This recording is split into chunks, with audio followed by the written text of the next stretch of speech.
I'm jacking up both sides simultaneously so that I can remove the tension that's on the sway bar links. Because if one wheel's on the ground, there's going to be a lot of pressure on the sway bar link on the other side if you have intentions on replacing it. So this is a new lower control arm with a new ball joint. This is the upper control arm with a new ball joint. Here's your new shock absorber with your bushings. And this is your new sway bar link. So this is a torsion bar suspension system. So we're going to loosen up the torsion bar adjustment bolt. But what we're going to do is give it a light coat of paint so we know where the threads were before we loosened up the bolt. Alright, so we just do a light coat of paint. So on the other side it'll appear dark because that didn't get the paint. Now I'll put a little paint mark here and the paint mark on the thread. So when the paint mark on the thread matches the paint mark on here, we've turned the bolt back to the right position. So now I'm going to loosen up that bolt.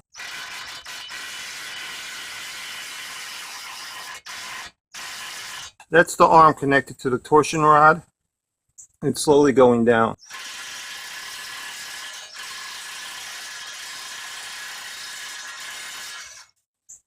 See, now there's no more tension. Now when I'm tightening it, there's the paint mark right there. So after I replace all the parts, I'm just going to torque on the tension bolt until it lines up with this blue mark over here.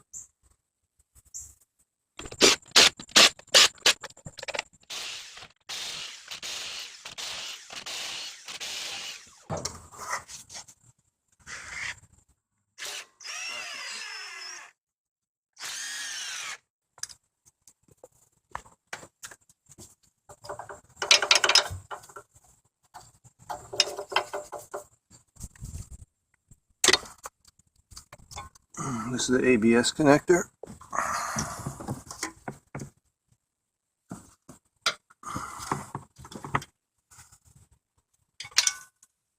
Just going to turn the steering wheel this way so I can get to the caliper bracket bolts.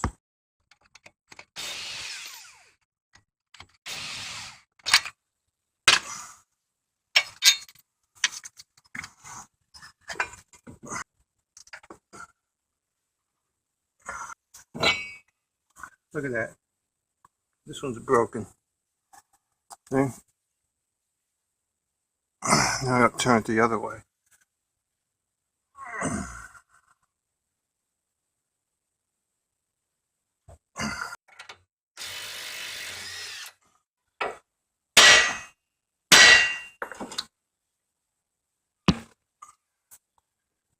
This tie rod isn't shot. Hear that? It's moving too much. And then the boot, see the boot? This is split too. See that? Okay. That's a job for another day. We'll remove the shock absorber.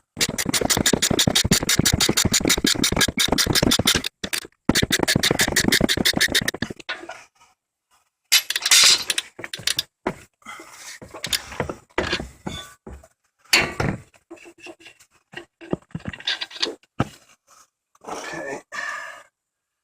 There's no tension here.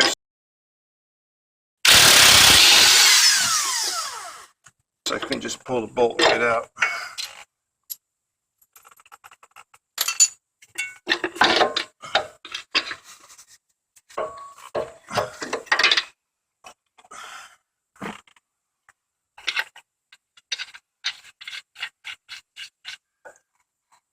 Now the sway bar link.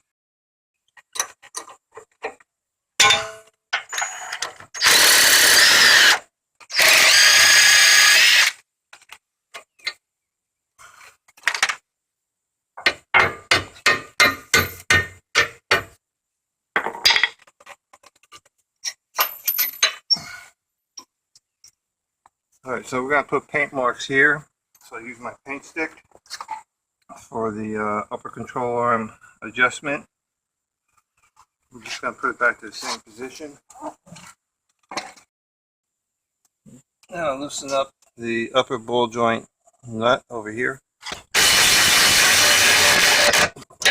Okay, I'm not going to completely take it off. I'll just let it stop on here when I detach the ball joint.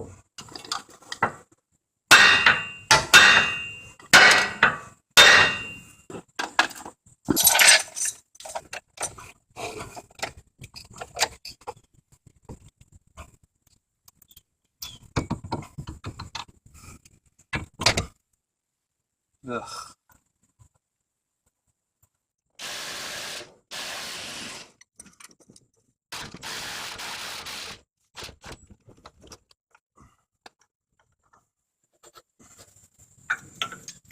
Just remember that when you reinstall, when you put in the new upper control arm, that the bolts go from the inside out.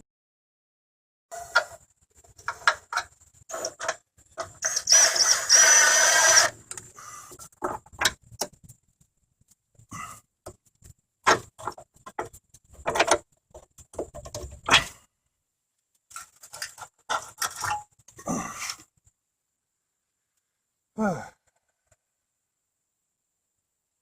this ball joint's shot.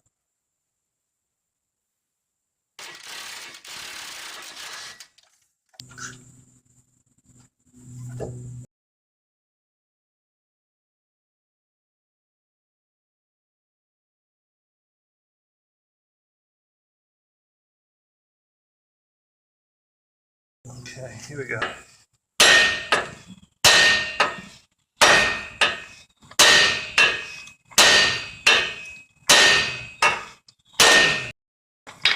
That was the trick.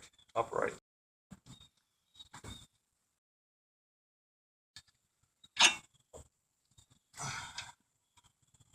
On there.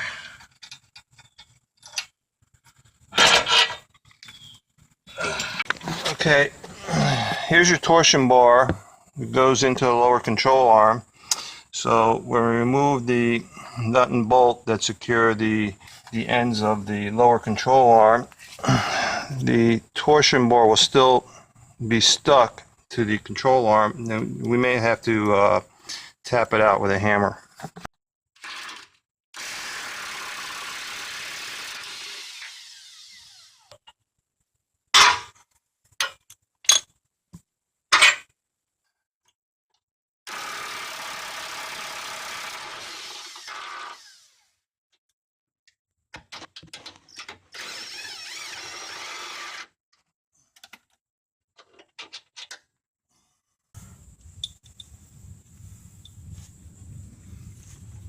Put a little paint mark so that this corner right here goes right here in the middle of the new lower control arm. See, there's a little lip right here on the hanger to help take the thing out.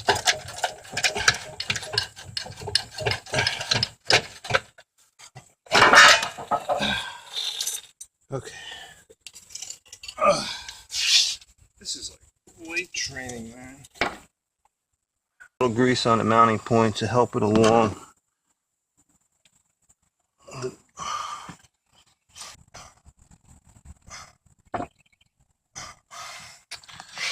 Okay, more weight training. So we use a bungee cord as weight assist.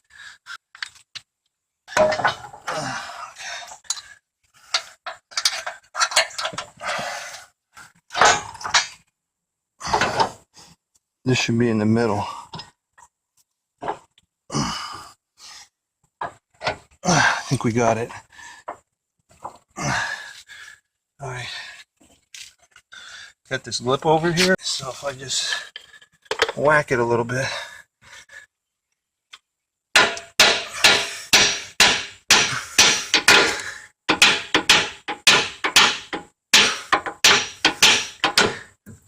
It's in. Whew. Okay, that blue line is right here in the middle. Now we just have to line it up with these holes.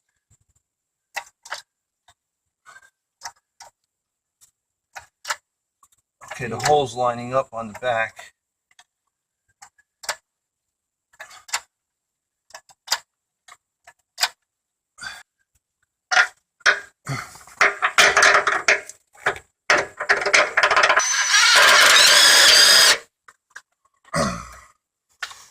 got it partially in.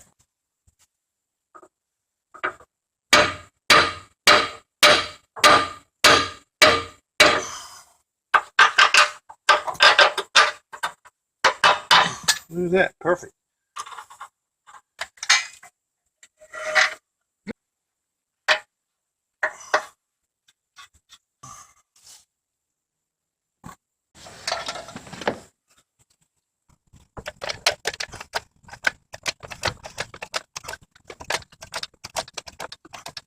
Now we can put this monster back in. Let's put it out.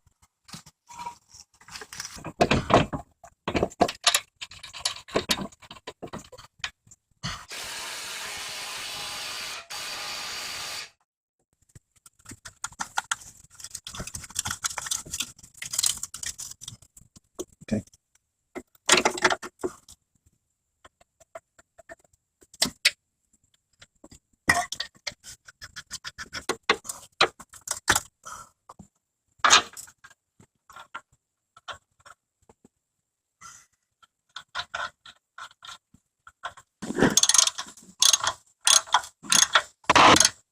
We're aligned there. Okay, we're aligned here. We're aligned back there.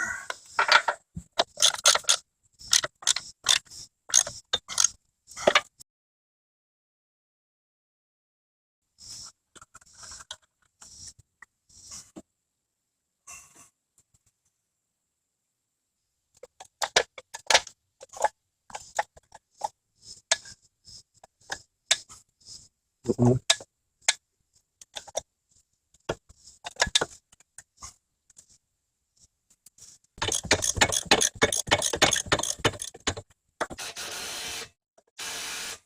problem with greasing the joints is people over grease. They wait until grease starts coming out of the seal. When the dust balloons, that's when you stop putting in grease. Okay, we can now tighten everything up.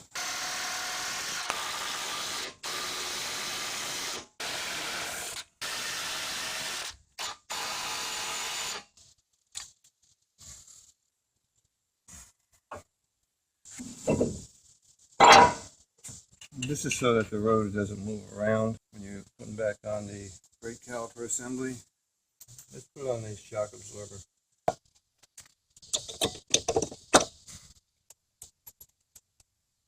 This bushing bracket goes on the top. The one you see right here goes on the bottom. The one on the bottom has a bigger hole. So you could accidentally put this one on, but it won't go down to the base right here of the shock absorber stem. So make sure you put the right washer on. Okay, so it's all lined up in the hole, so now I'm going to release the tension by cutting this cable.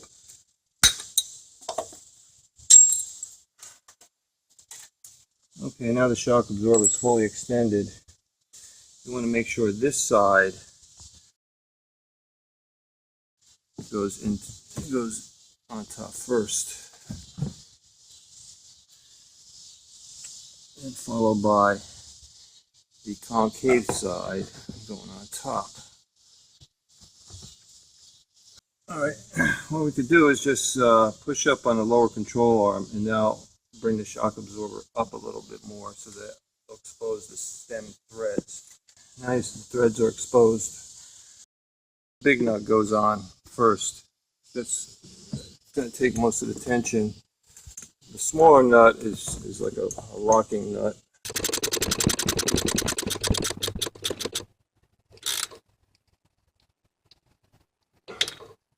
Okay, and we have a locking nut.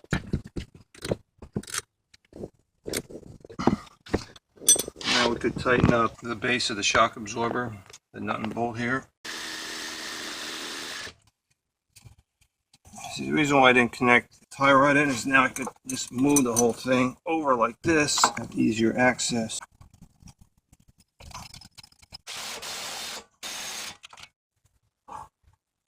Just not go like this and attach the tie rod in.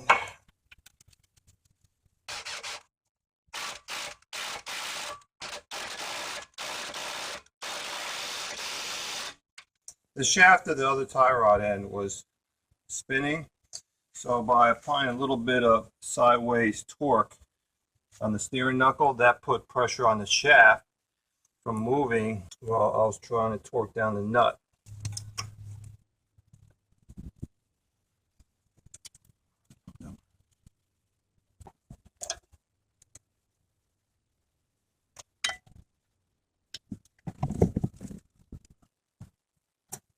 Okay.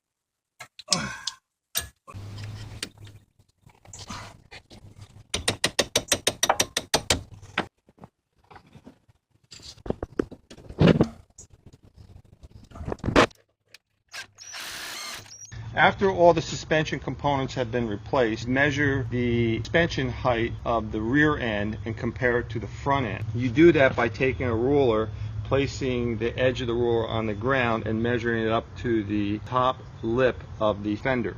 The advantage of the torsion bar suspension system is that you can adjust the ride height of the front end. And as the front end wears out, the front end usually sags lower than the rear end. So after you replace the front suspension components, it's a good idea to check the front end height, and if it's a little bit lower than the rear end, you turn the torsion bar adjustment bolt clockwise, raise the front end up. Now if the adjustment bolt is maxing out, that means your torsion bar key is worn out and that may have to be replaced. And we're done.